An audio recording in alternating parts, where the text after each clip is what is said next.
너 미쳤어? 이게 무슨 짓이야? 당장 풀어. 시어머니의 87번째 부재중 전화, 목이 완전히 쉰 음성 메시지였습니다. 친정엄마 장례식 3일 동안 남편은 폐렴이라고 거짓말을 했어요. 근데 진짜요. 그 시간에 시어머니랑 시누이랑 셋이서 다낭 리조트에서 칵테일을 마시고 있었습니다. 아내가 혼자서 빈소를 지키고 혼자서 관 앞에서 밤을 새고 혼자서 엄마를 보내드리는 동안요. 근데 이 며느리가, 글쎄, 순하디순한 이 며느리가 울지 않았어요. 대신 조용히 뭔가를 준비하기 시작했습니다. 그리고 딱 한 달 뒤 시어머니 전화기에 부재중 전화 87통이 찍혔고 그 목소리는 호통에서 애원으로 바뀌어 있었어요. 17년 동안 순하다고 만만하다고 깔봤던 며느리한테 시댁 식구 셋이 무릎을 꿇게 된 사연, 지금 바로 시작합니다. 새벽 3시 47분, 침대 협탁 위에서 전화기가 미친 듯이 떨고 있었어요. 저는 눈을 비비며 화면을 봤는데 모르는 번호였습니다. 여보세요. 보호자 되시죠? 환자 박순옥 님이 뇌출혈로 응급실에 오셨습니다. 빨리 오셔야 합니다. 저는 이불을 걷어차고 벌떡 일어났어요.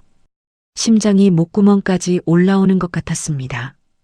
옆에 누운 태호의 어깨를 두 손으로 잡고 흔들었어요. 여보, 일어나. 엄마가 쓰러지셨대. 뇌출혈이래. 같이 가야 해. 태호가 눈을 반쯤 뜨더니 이불 속으로 몸을 웅크렸습니다. 내일 얘기하자. 태호는 그 한마디를 중얼거리더니 이불을 끌어올려 머리까지 덮었어요. 저는 그 이불 덮인 등을 몇 초 동안 내려다봤습니다. 더 흔들까, 소리를 지를까, 잠깐 망설이다가 혼자 옷장을 열었어요. 택시를 잡아 서울역으로 가는 동안 병원에 3번을 더 전화했습니다. 지금 검사 중이십니다. 오시면 설명드리겠습니다. 간호사는 같은 말만 반복했어요. 택시 창밖으로 새벽거리가 까맣게 흘러갔습니다. 저는 그때야 핸드백 안을 뒤져봤는데 지갑이랑 신분증밖에 없었어요. 여분의 옷도 세면도구도 아무것도 안 챙기고 나온 겁니다. 서울역 대합실에서 첫 차를 기다리며 태호에게 문자를 보냈어요. 지금 서울역이야. 엄마 상태 심각한 것 같아. 읽음 표시가 뜨지 않았습니다. 20분이 지나도 30분이 지나도 그대로였어요. 오전 7시 반 지방대학병원 중환자실 앞에 도착했습니다. 담당 의사가 저를 조그만 면담실로 데려갔어요. 모니터에 사진을 띄우더니 볼펜 끝으로 하얗게 번진 부분을 가리켰습니다. 뇌출혈 범위가 넓어서 수술은 했습니다만 의식이 돌아올 수 있을지 장담하기 어렵습니다. 저는 유리창 너머로 엄마를 봤어요. 머리에 붕대가 감겨 있었고 코와 입의 관이 연결돼 있었습니다. 다리에서 힘이 쭉 빠져나가면서 복도 의자에 주저앉았어요. 간호사가 서류를 내밀었는데 손이 너무 떨려서 내 이름 석자를 제대로 쓸 수가 없었습니다. 복도로 나와 태호에게 전화를 걸었어요. 1번, 2번, 3번 받지 않았습니다. 4번째에 겨우 연결이 됐어요. 여보, 나 지금 병원이야. 상태가 많이 안 좋아. 의사 선생님이 보호자 올 수 있으면 오라고 했어. 전화기 너머로 태호가 하품을 삼키는 소리가 들렸습니다. 이번 주에 팀장님이 거래처 미팅을 잡아놔서 빠지기가 힘들어. 주말에 내려갈게. 주말이면 늦을 수도 있어. 어머니 강하신 분이잖아. 너무 걱정 마. 태호는 그 말을 끝으로 전화를 끊었어요. 저는 전화기를 내리고 한참 동안 복도 벽을 보고 서 있었습니다. 시어머니 금순에게도 전화를 걸었어요. 아이고, 사돈 어른이 그렇게 되셨어? 안 됐다, 안 됐어. 금순이 혀를 차며 한마디 하더니 바로 말을 이었습니다. 근데 수진아, 우리 태호가 어제부터 기침을 콜록콜록 하는데 너 출발하기 전에 약국 들러서 감기약 좀 사다 놔라. 응? 어머니, 저 지금 엄마 병원인데요. 아, 그래, 그래, 알았어. 너 알아서 잘해. 금수는 그렇게 말하고 뚝 끊었어요. 저는 전화기를 주머니에 넣으며 복도 끝 창문을 바라봤습니다. 병원 주차장 위로 아침 햇살이 내리쬐고 있었는데 이상하게 아무것도 따뜻하지 않았어요. 오후 면회 시간 중환자실 안으로 들어갔습니다. 엄마의 부은 손을 조심스럽게 잡았어요. 엄마, 나야. 수진이. 엄마의 손가락이 아주 미세하게 떨리는 것 같았습니다. 그게 제 말에 대한 반응인지 아닌지 알 수 없었어요. 면회를 마치고 나오니 복도에는 저 혼자뿐이었습니다. 친척들에게 연락도 못한 상태였고 남편도 시댁 식구도 아무도 이 병원에 올 기미가 없다는 사실이 텅 빈 복도에서 또렷해졌어요. 저녁이 되어서야 외사촌 동생 미영에게 전화를 걸었습니다.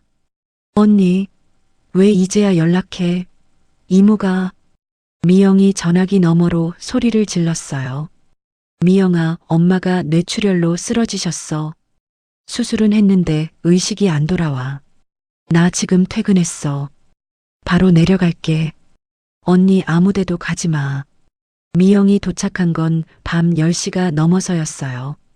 편의점 봉지를 들고 숨을 헐떡이며 뛰어왔습니다. 봉지 안에서 삼각김밥이랑 생수를 꺼내 제 손에 쥐어줬어요. 언니, 오늘 뭐 먹었어? 저는 그 질문을 듣고 나서야 아침부터 아무것도 먹지 않았다는 걸 깨달았습니다. 미영이 삼각김밥 포장을 뜯어서 제 앞에 놓아줬어요. 중환자실 앞 보호자 대기실에서 미영과 밤을 새웠습니다. 새벽 2시쯤 조용한 대기실에서 미영이 조심스럽게 입을 열었어요. 언니, 형부는? 회사에 일이 있대. 저는 종이컵 안에 남은 커피만 내려다봤습니다. 미영은 더 묻지 않고 제 어깨를 두드려줬어요. 저는 장의자의 등을 기대고 눈을 감았지만 잠이 오지 않았습니다. 복도 형광등 불빛이 눈꺼풀 너머로 희미하게 비쳤어요. 엄마가 혼자 철물점을 하면서 저를 키우던 시절이 떠올랐습니다. 제 대학 등록금을 마련하려고 새벽에 화물차 짐을 나르는 아르바이트까지 했던 엄마의 거칠고 갈라진 손이 자꾸만 눈앞에 어른거렸어요. 다음 날 오전 담당 의사가 다시 면담을 요청했습니다. 어젯밤부터 뇌압이 계속 올라가고 있습니다. 솔직히 말씀드리면 이번 주가 고비입니다. 저는 입술을 깨물며 고개를 끄덕였어요. 할 수 있는 치료는 다 해주세요. 부탁드립니다. 목소리가 갈라져 나왔습니다. 면담실을 나와 다시 태호에게 전화를 걸었어요. 의사 선생님이 이번 주가 고비래. 제발 와줘. 금요일에 반차 내고 내려갈게. 진짜 미안해. 금요일이면 4일 뒤였습니다. 전화를 끊고 저는 중환자실 유리창 앞에 섰어요. 관과 기계에 둘러싸인 엄마를 보면서 아무 말도 할 수 없었습니다. 그날 밤 면회 시간 엄마의 손을 다시 잡았어요. 아침보다 손이 더 차가워져 있었습니다. 저는 엄마 귀에 얼굴을 가까이 대고 속삭였어요.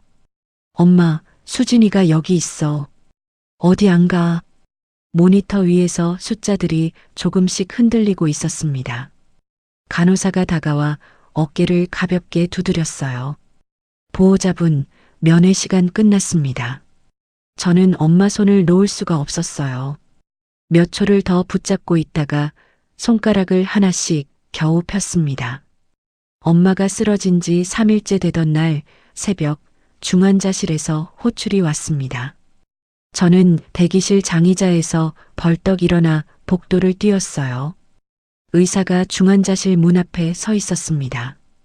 심장이 멈추셨습니다.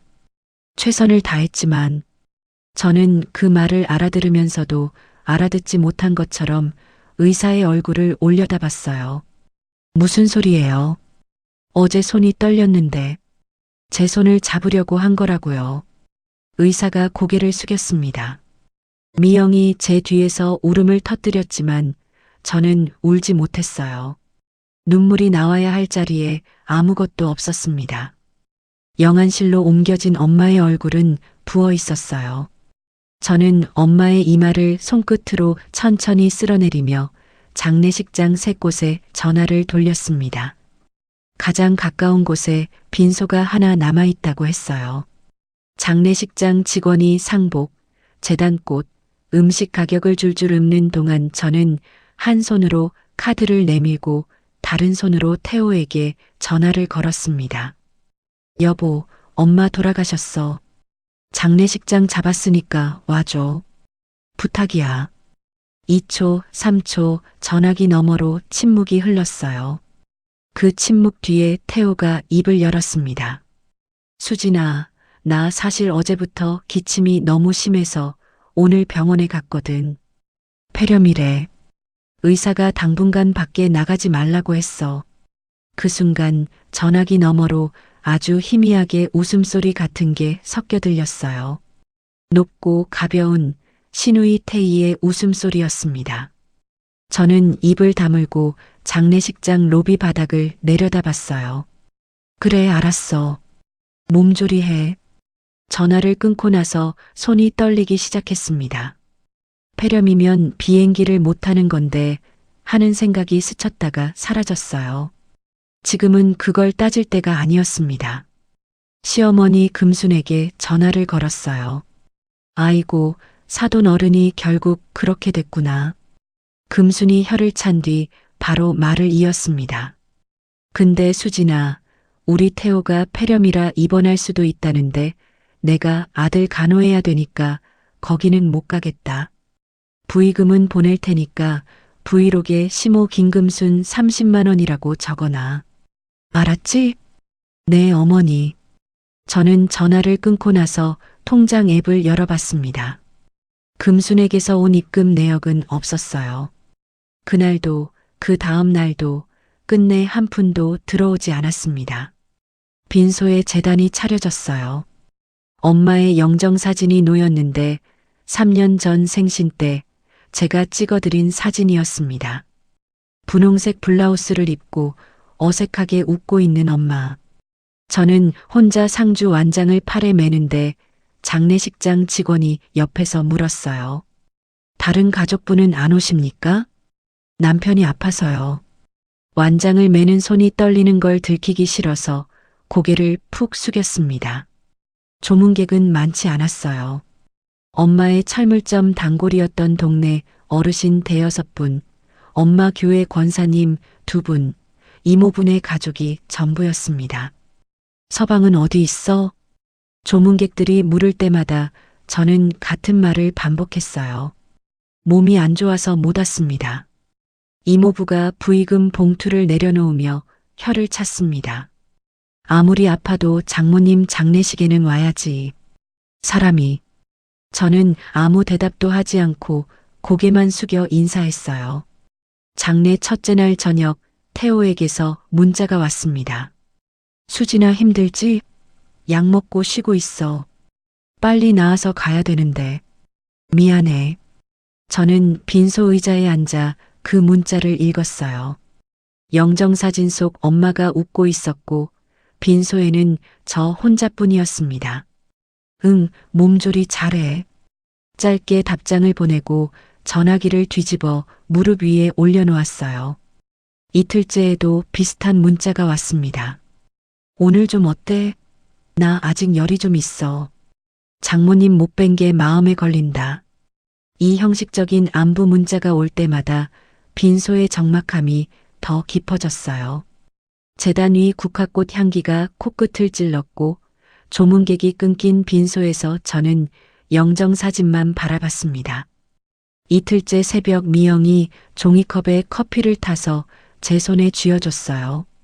둘이 빈소 의자에 나란히 앉아 있는데 미영이 커피를 한 모금 마시더니 조심스럽게 물었습니다. 언니, 형부 진짜 폐렴이야? 저는 커피만 내려다봤어요. 대답하지 않았습니다. 내가 괜히 물었다. 미영이 말을 돌렸지만 미영의 눈에 의심이 또렷하게 남아 있었어요.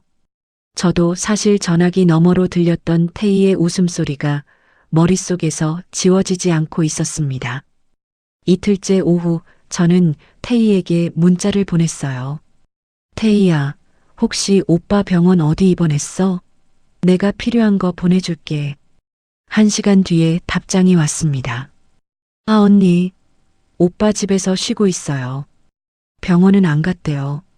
감기가 심한 거래요. 걱정 마세요. 태호는 분명 폐렴이라 입원할 수도 있다고 했어요. 태희는 감기가 심한 거라고 했습니다. 둘의 말이 달랐지만 저는 그 모순을 따질 여력이 없었어요. 이 빈소를 혼자 지키는 것만으로도 온몸의 힘을 다 쓰고 있었습니다. 그날 저녁 미영이 제 옆에 슬쩍 다가와 작은 목소리로 말했어요. 언니, 나 너한테 보여줄 게 있는데 지금은 아닌 것 같아. 장례 끝나고 보여줄게. 뭔데? 지금은 아니야. 나중에. 미영의 얼굴에 분노와 걱정이 뒤섞여 있었어요. 무슨 일인지 짐작은 갔지만 지금 이 빈소에서 그걸 감당할 자신이 없어서 더 묻지 않았습니다. 장례 마지막 날 아침 발인을 했어요. 운구차 안에서 저는 엄마의 관 옆에 앉았습니다.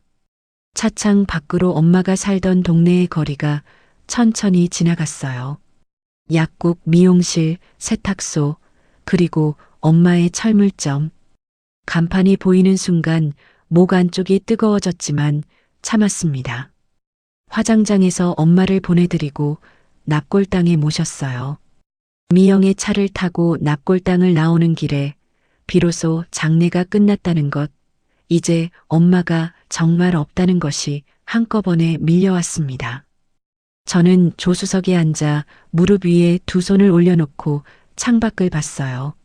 미영이 아무 말 없이 차를 몰았습니다. 납골당을 나와 미영의 차에 올라탄 직후였어요. 미영이 시동을 걸지 않고 운전석에 앉은 채 저를 돌아봤습니다. 언니, 아까 말한 거 지금 보여줄게. 화내지 마. 미영이 주머니에서 스마트폰을 꺼내 제 쪽으로 화면을 돌렸어요. 태희의 인스타그램 캡처 화면이었습니다. 태희가 사진을 올렸다가 한 20분 만에 지웠어. 근데 내가 우연히 봤거든. 바로 저장해놨어. 저는 화면을 들여다봤어요. 사진 속 날짜는 장례식 이틀째인 그저께였습니다. 장소의 다낭 미케비치라고 찍혀 있었어요. 태희가 선글라스를 끼고 칵테일 잔을 들고 웃고 있었고 그 옆에 반팔 셔츠에 슬리퍼를 신고 환하게 웃고 있는 사람이 제 남편 태호였습니다. 사진 한 구석에 책 넓은 밀짚 모자를 쓴 금순의 뒷모습이 보였어요. 폐렴이라 외출도 못한다던 사람이 열대 햇볕 아래서 반팔을 입고 서 있었습니다. 폐렴이면 비행기도 못하는데 이 사람이 어떻게 출국을 했을까? 저는 한참 동안 아무 말도 하지 않았어요. 언니, 괜찮아? 미영이 제 얼굴을 살피며 물었습니다. 괜찮지 않았어요.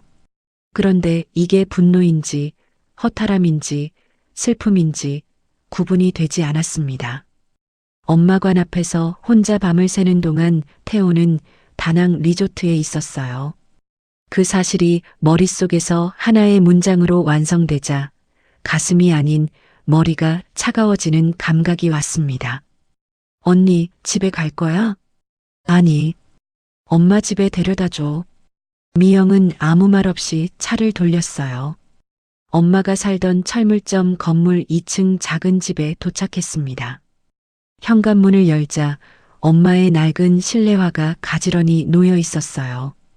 거실 식탁 위에는 엄마가 먹다 만 혈압약 봉지와 반쯤 마신 보리차 컵이 그대로 있었습니다. 미영을 돌려보내고 혼자 엄마의 빈집에 앉았어요. 태호에게서 문자가 왔습니다. 수진아, 장례 잘 끝났어? 나 아직 좀 안 좋은데 약 먹고 쉬고 있어. 고생했어. 저는 그 문자를 읽고도 답장을 보내지 않았어요. 장례 3일 동안 형식적인 문자만 보내놓고 실제로는 가족 여행을 즐기고 있었다는 것, 더 이상 확인할 것도 남지 않았습니다. 엄마의 방을 정리하다가 옷장 안쪽 서랍에서 갈색 서류 봉투를 발견했어요. 안에 3가지가 들어 있었습니다.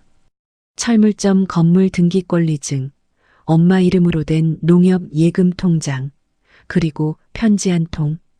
통장 잔액은 4,700만 원이었어요. 엄마가 평생 아끼고 아껴서 모은 돈이라는 걸 저는 알고 있었습니다. 편지를 펼쳤어요.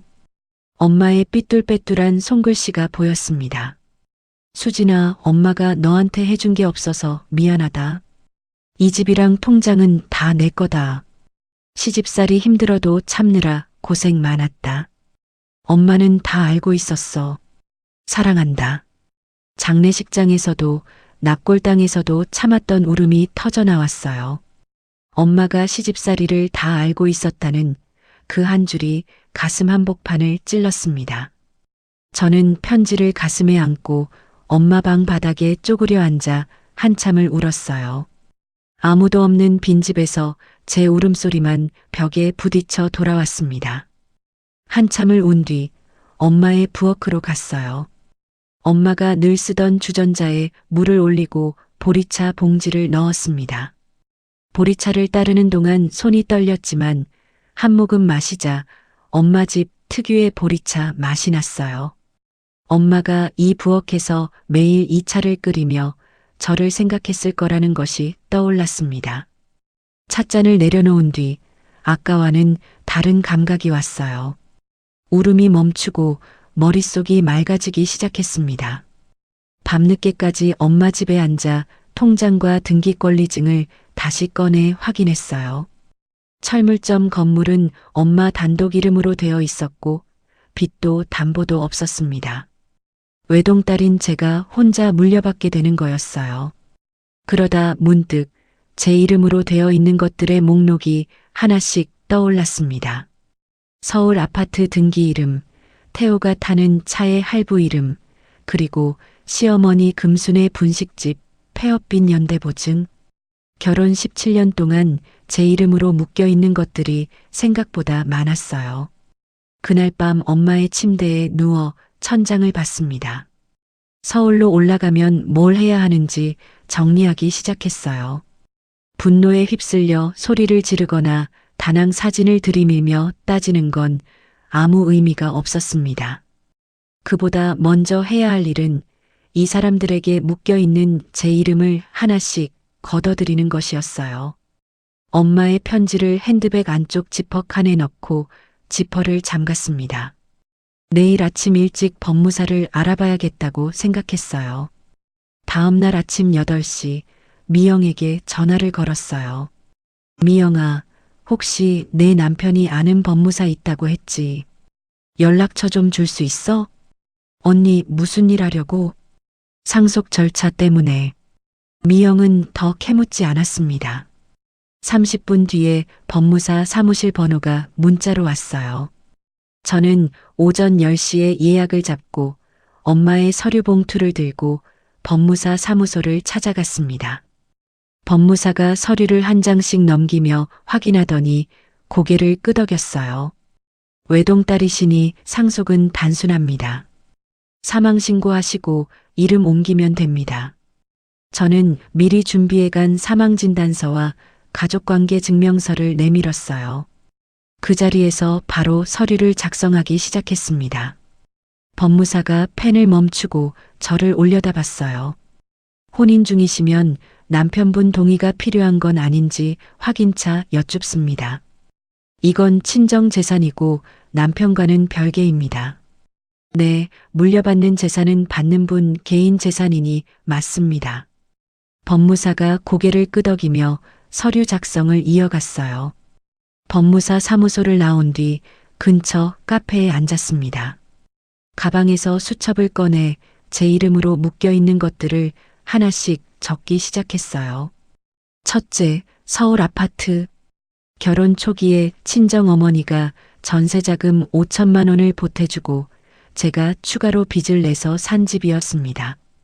등기부등본에 제 이름만 올라가 있었고 남은 빚이 1억 2천만 원. 둘째, 태호가 출퇴근하는 SUV 차량. 태호의 신용이 안 좋아서 제 이름으로 할부를 끄는 거였어요. 남은 할부금이 약 800만 원. 셋째, 시어머니 금순의 분식집 폐업빚 1,500만 원. 제가 연대보증을 섰습니다. 세 가지를 적고 밑줄을 그었어요. 그날 오후 지역 법률상담센터에 전화를 걸어 이혼 상담 예약을 잡았습니다. 상담은 이틀 뒤로 잡혔어요. 저는 그 사이 제 이름으로 되어 있는 가족카드의 사용 내역을 휴대폰 앱으로 열어봤습니다. 장례식 전날 저녁 인천공항 면세점에서 22만 원, 장례식 당일 오전 다낭 리조트에서 187만 원. 저는 그 화면을 캡처해서 저장했어요. 손가락 끝이 차가웠지만 떨리지는 않았습니다. 이틀 뒤 아침 법률상담센터에서 변호사를 만났어요.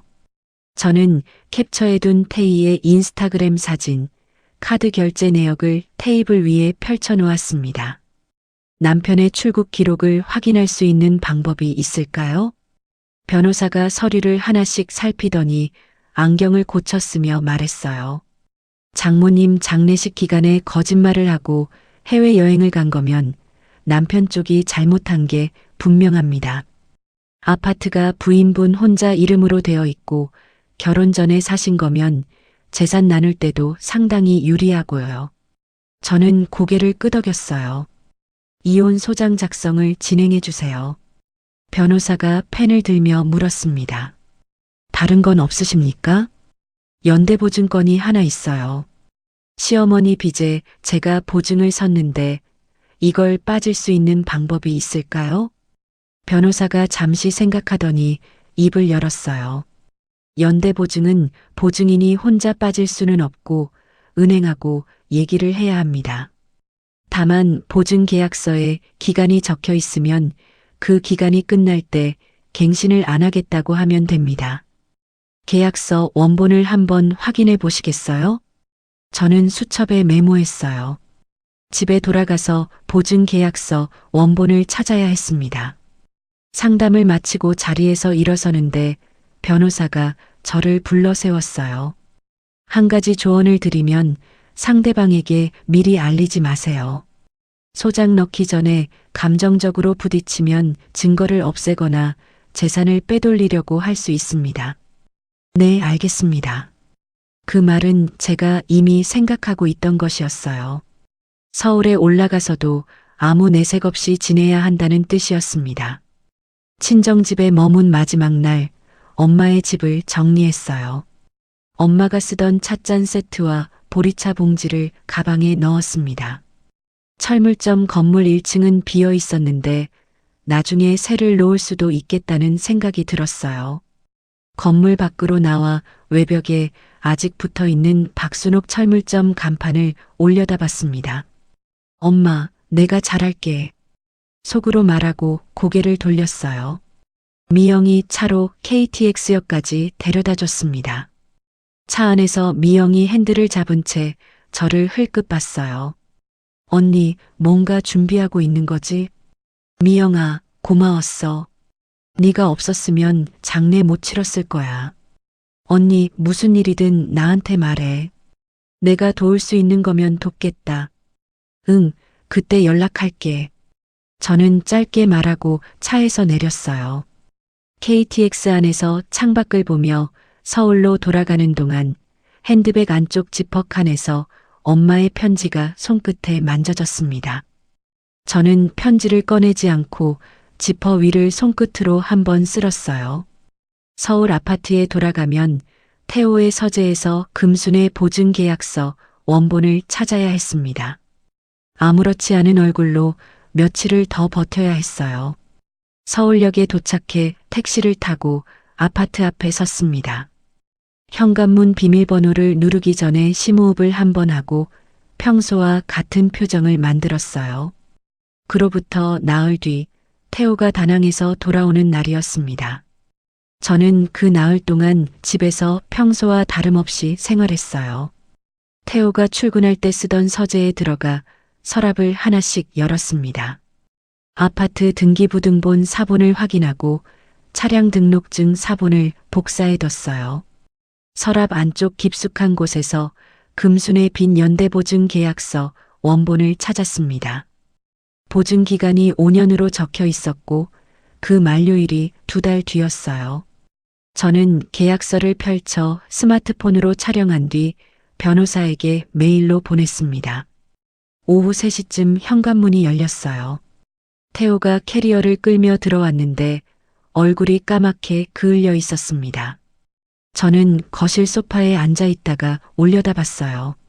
왔어? 태호가 캐리어를 세우며 거실로 들어왔습니다.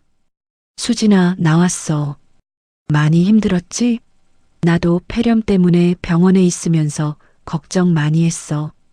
그을린 얼굴과 폐렴으로 병원에 있었다는 말이 거실 공기 속에 나란히 떠 있었어요. 저는 아무 말도 하지 않았습니다. 태호가 캐리어를 방으로 끌고 가면서 등을 보인 채 말했어요. 장례 잘 끝난 거지? 못 가서 진짜 미안해. 내가 장모님한테 따로 인사드리러 갈게. 응, 납골당에 모셨어. 태호가 캐리어 지퍼를 열며 옷을 꺼내다 고개를 돌렸습니다. 아 참, 엄마가 부의금 보내셨지? 아니, 안 왔어. 진짜? 보낸다고 했는데. 내가 확인해 볼게. 태호는 그 말을 대수롭지 않게 흘리며 옷을 옷걸이에 걸었어요. 저는 소파에 앉은 채 태호의 등을 바라봤습니다. 저녁에 태호가 샤워를 하러 들어간 사이 저는 거실에 세워둔 태호의 캐리어를 열었어요.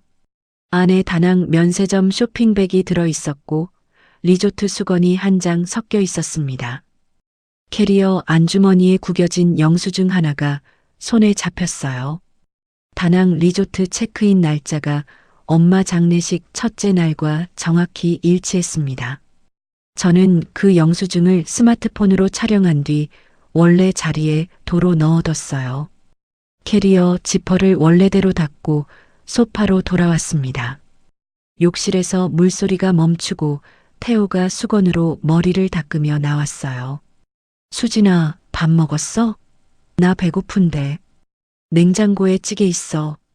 데워 먹어. 저는 일어나지 않았습니다.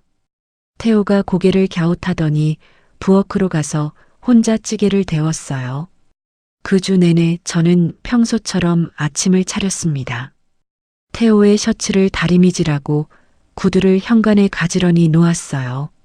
시어머니 금순의 안부 전화에도 평소와 같은 목소리로 대답했습니다. 수진아, 우리 태호 아직 기침하지? 약은 잘 먹고 있어? 내 어머니 많이 나아졌어요. 금수는 만족한 듯 콧바람을 불며 말을 이었어요. 그래, 내가 미역국이라도 끓여보낼까 했는데 요즘 내가 허리가 안 좋아서. 네가 잘 챙겨. 네, 어머니. 걱정 마세요. 전화를 끊고 나서 저는 식탁 위에 스마트폰을 내려놓았어요. 이 사람들은 거짓말에 앞뒤를 맞추는데도 대충이었습니다.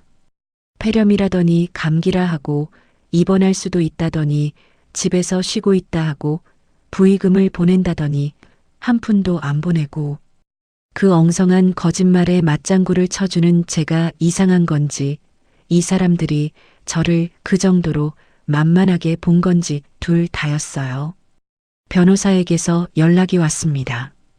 이혼 소장 초안이 완성되었으니 검토하러 와달라고 했어요. 저는 태호가 출근한 평일 오전에 법률사무소를 찾아갔습니다. 변호사가 소장을 테이블 위에 펼쳐놓았어요. 남편의 속임에 의한 혼인 파탄이라는 항목 아래 증거가 하나씩 정리되어 있었습니다.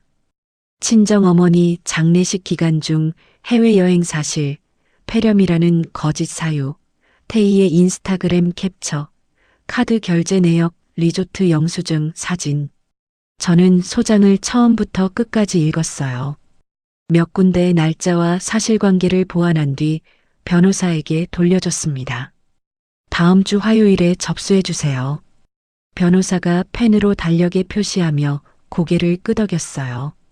연대보증건도 확인했습니다. 변호사가 서류를 한 장 꺼내며 말을 이었습니다. 보증기간 만료가 2달 뒤입니다. 만료 시점에 맞춰서 갱신 안 하겠다고 은행에 통보하면 됩니다. 그러면 은행에서 빚진 사람한테 다른 보증인을 세우든지 돈을 갚든지 하라고 연락이 갑니다. 만료일에 맞춰 진행해 주세요. 저는 자리에서 일어났어요.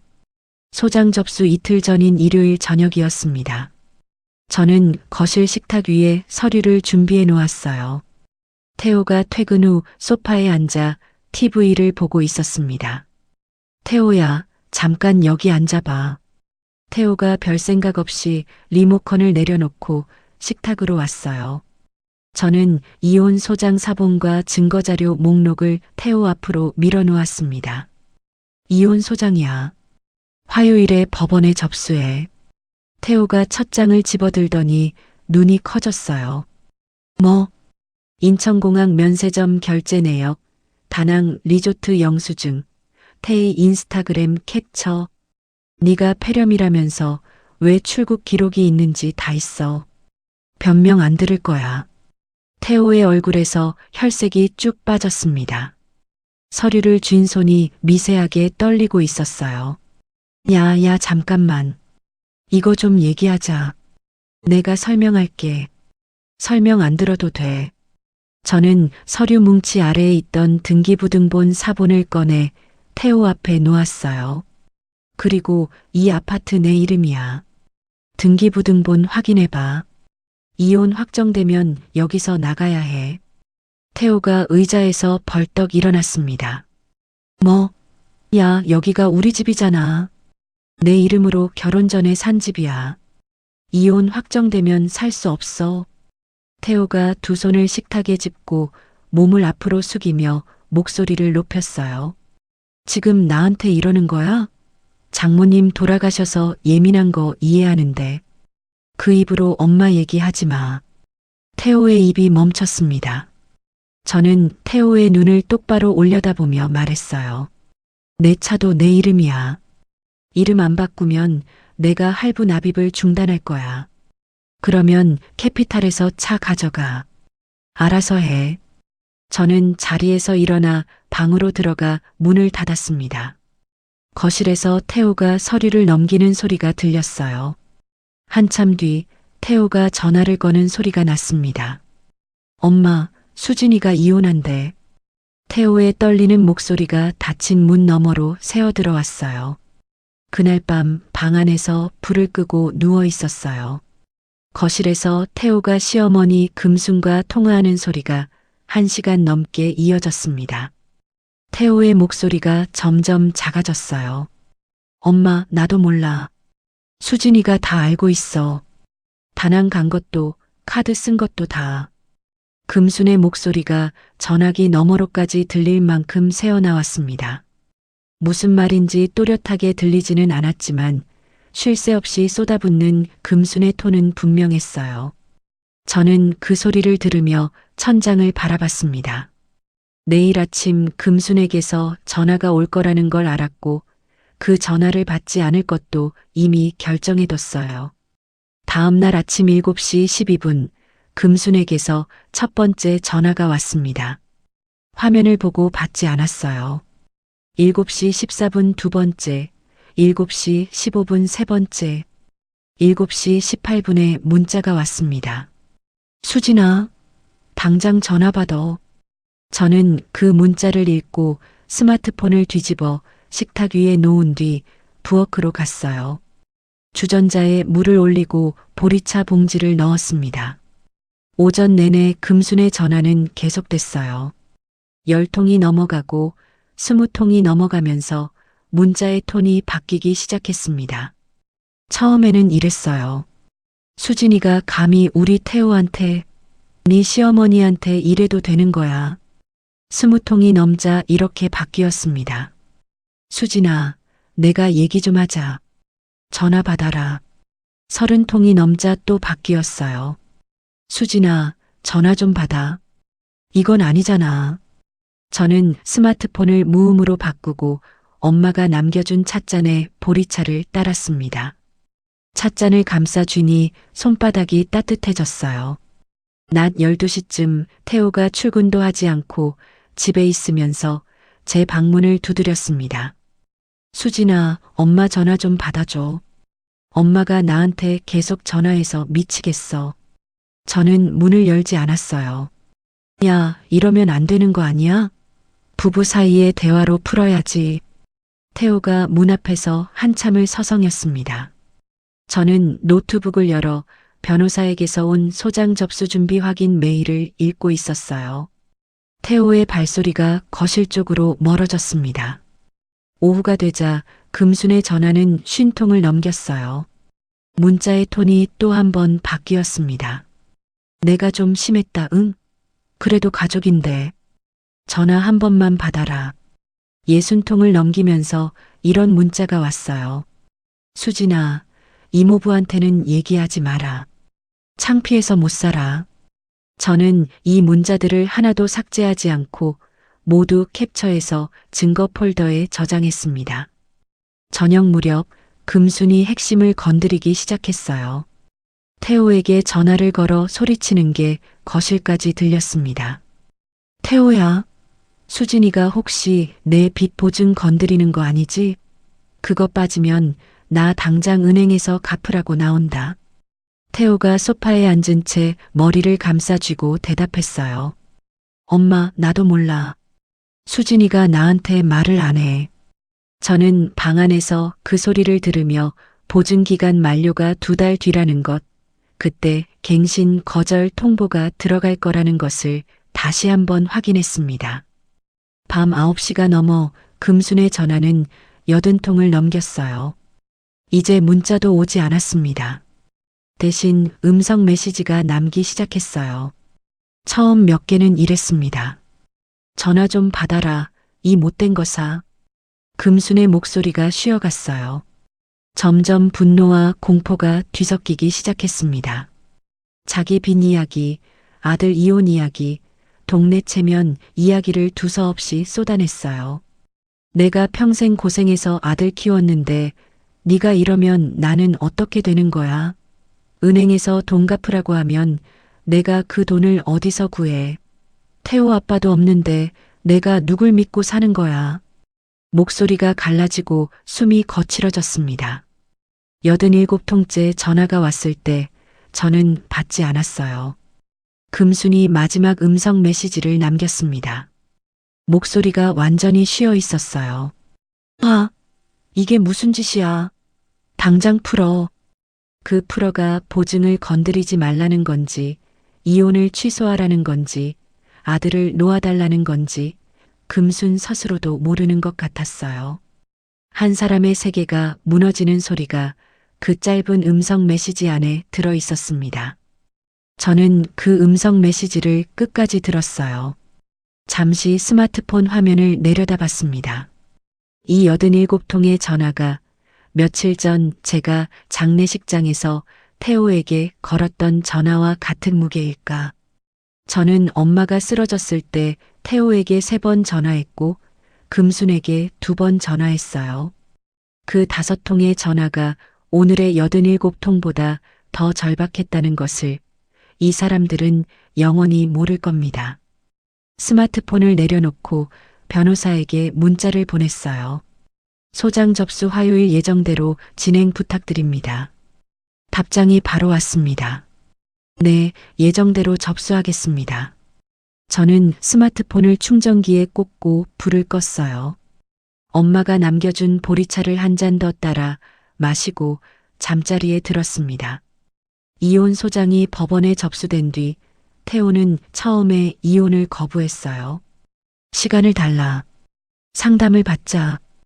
법원에서 조정 기일이 잡혔지만 저는 조정에 응하지 않았습니다. 약 1달 반 뒤 조정이 깨졌고 본격적인 이혼 재판이 시작됐어요. 태호가 뒤늦게 변호사를 선임했는데 태호 쪽 변호사가 쌍방 잘못을 주장하겠다고 했다는 얘기를 제 변호사에게서 전해 들었습니다. 하지만 인천공항 출입국 기록, 면세점 결제 내역, 다낭 리조트 영수증, 태희의 인스타그램 캡처, 그리고 장례식장 CCTV에 태호가 단 한 번도 나타나지 않는다는 사실 앞에서 태호 쪽 변호사도 꺼낼 카드가 없었어요. 재판이 진행되는 동안 연대보증 기간 만료일이 다가왔습니다. 저는 변호사를 통해 은행에 보증갱신을 거절하겠다고 정식으로 알렸어요. 은행에서 금순에게 연락이 갔습니다. 보증인이 갱신을 거절했으므로 빚 1,500만 원에 대해 다른 보증인을 세우거나 갚을 계획을 내십시오. 그 통지를 받은 금순이 태호에게 전화했어요. 태호가 거실에서 전화를 받았는데 금순의 목소리가 전화기 밖으로까지 울렸습니다. 태호야, 1,500만 원을 내가 어디서 구해? 태호가 소파에 앉은 채 이마를 손바닥으로 문질렀어요. 엄마, 나도 지금 형편이 안 돼. 재판 중인 거 알잖아. 그럼 나보고 어쩌란 말이야. 수진이가 보증 빠지면 은행에서 나한테 바로 갚으라고 하는데. 태호가 전화를 끊고 한참 동안 소파에 앉아 두 손으로 머리를 감싸쥐고 있었습니다. 저는 부엌에서 물을 한 잔 따르며 그 뒷모습을 봤어요. 태호 쪽 변호사가 재산을 나눌 때 아파트 빚 갚은 부분에 태호도 기여했다고 주장했습니다. 결혼 생활 동안 부부가 같이 번 돈으로 빚을 갚아왔으니 태호의 몫이 있다는 논리였어요. 하지만 저는 빚 이자와 원금이 제 이름 통장에서 자동으로 빠져나갔고 그 통장에 주된 수입이 제 파트타임 근무 소득과 친정지원금이었다는 자료를 모두 제출했습니다. 법원은 태호의 기여분을 아주 적은 금액만 인정했어요. 재판 기간 중 저는 태호에게 아파트에서 나갈 것을 요구했습니다. 태호야, 더 이상 같이 사는 건 안 돼. 나가줘. 태호가 식탁 의자를 잡고 일어서며 목소리를 높였어요. 내가 왜 나가? 여기서 17년을 살았어. 내 이름으로 된 집이야. 재판 끝나면 어차피 나가야 해. 태호가 입술을 깨물며 한참을 서 있었습니다. 태호 쪽 변호사도 같은 지붕 아래서 사는 게 재판에 도움이 안 된다고 했는지 결국 태호는 짐을 싸서 시어머니 금순의 임대 아파트로 들어갔어요. 태호가 짐을 빼는 날 저는 현관에 서 있었습니다. 태호가 캐리어 2개와 종이박스 3개에 자기 짐을 넣으며 신발을 신었어요. 현관문 앞에서 태호가 멈칫하더니 저를 돌아봤습니다. 수진아, 진짜 이렇게 끝내는 거야? 17년인데. 엄마 장례식이 3일이었어. 3일도 못 온 사람이 17년을 말하지 마. 태호의 입이 다물어졌어요. 캐리어 손잡이를 쥔 손에 힘이 들어가는 게 보였습니다. 여보, 한 번만 다시 생각해줘. 저는 아무 대답 없이 문을 닫았어요. 그리고 자물쇠 비밀번호를 바꿨습니다. 금순의 지방 소도시 16평 임대 아파트에 태호와 시누이 태희까지 3사람이 모여 살게 됐어요. 태희는 이혼 뒤로 줄곧 금순에게 얹혀 살면서 태호의 통장에서 용돈을 빼쓰던 사람이었습니다. 태호가 수입이 줄면서 태희에게 한마디 했어요. 태희야, 너도 나가서 돈 좀 벌어. 태희가 부엌에서 과자 봉지를 뜯으며 쏘아붙였습니다. 내가 왜? 오빠가 제대로 못 살아서 이혼당한 거잖아. 뭐? 네가 다낭 가자고 한 거 아니야? 네가 인스타에 사진 올린 것 때문에 이렇게 된 건데. 태호가 부엌 문틀을 주먹으로 쳤어요. 금순이 방에서 뛰어나왔습니다. 둘 다 그만해. 이 집에서 싸우면 나 죽어. 죽는다고. 금순이 가슴을 쥐며 소리쳤고 그날 저녁 혈압이 올라 동네 의원에 실려갔어요. 태호의 회사 생활도 무너지기 시작했습니다. 재판 때문에 변호사를 만나러 가고 법원에 출석하느라 결근과 지각이 잦아졌어요. 업무 실수가 반복되자 팀장이 먼저 면담을 했고 인사팀에서 경고가 2차례 내려왔습니다. 심할서까지 쓴 뒤에도 나아지지 않자 결국 회사에서 그만두라는 통보가 왔어요. 태호는 퇴직금으로 몇 달을 버텨야 하는 처지가 됐습니다. 태희는 생활비를 마련하겠다며 다낭에서 사온 명품 가방과 면세점 화장품을 중고거래 앱에 올렸어요. 가방은 23만 원에 팔렸고 화장품 세트는 8만 원에 팔렸습니다. 다낭 여행 전체 비용의 10분의 1도 안 되는 금액이었어요. 태희는 그 돈을 금순에게 주지 않고 자기 휴대폰 요금을 냈습니다. 태희야, 그 돈 어디 썼어? 관리비가 석 달째 밀렸는데.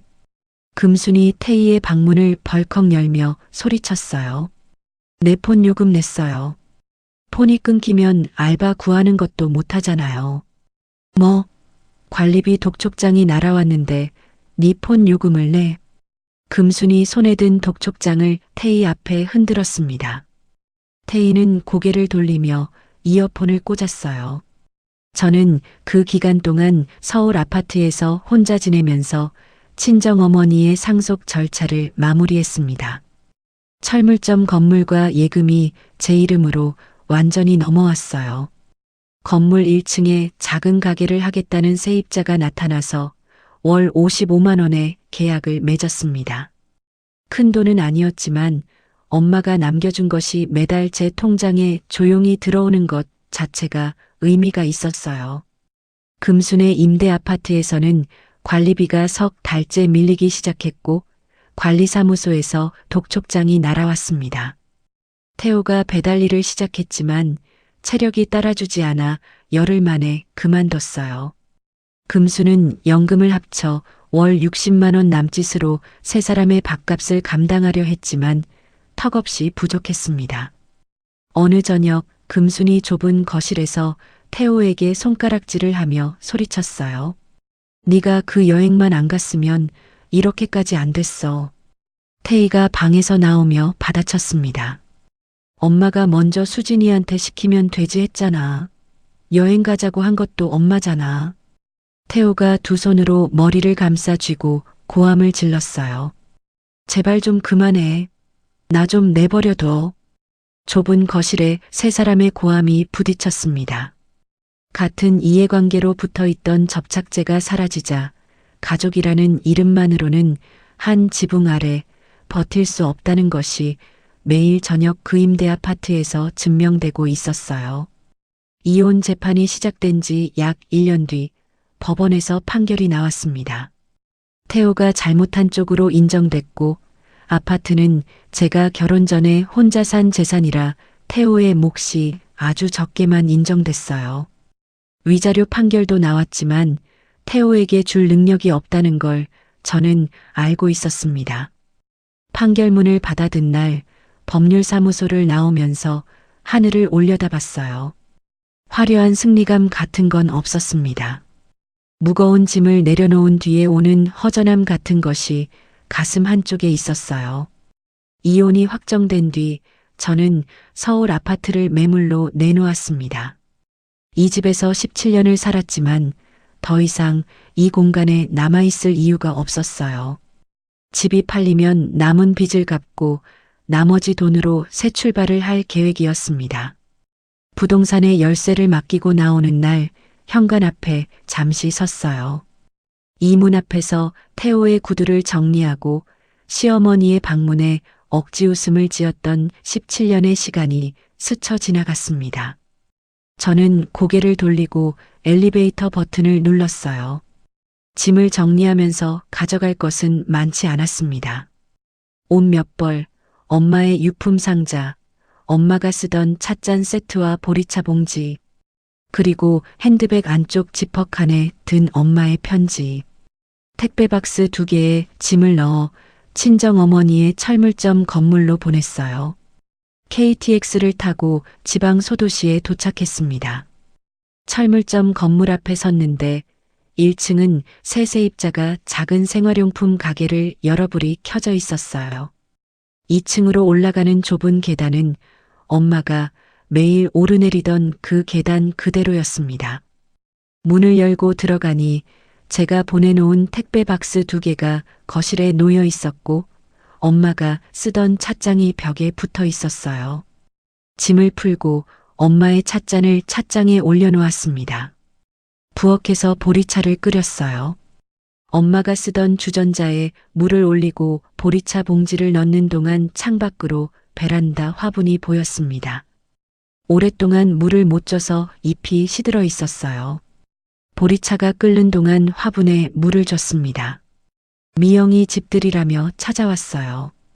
반찬통 3개를 들고 계단을 올라오더니 숨을 헐떡이며 웃었습니다. 언니 여기 좋다. 이모 살아계실 때 자주 왔는데. 둘이 식탁에 앉아 밥을 먹었어요.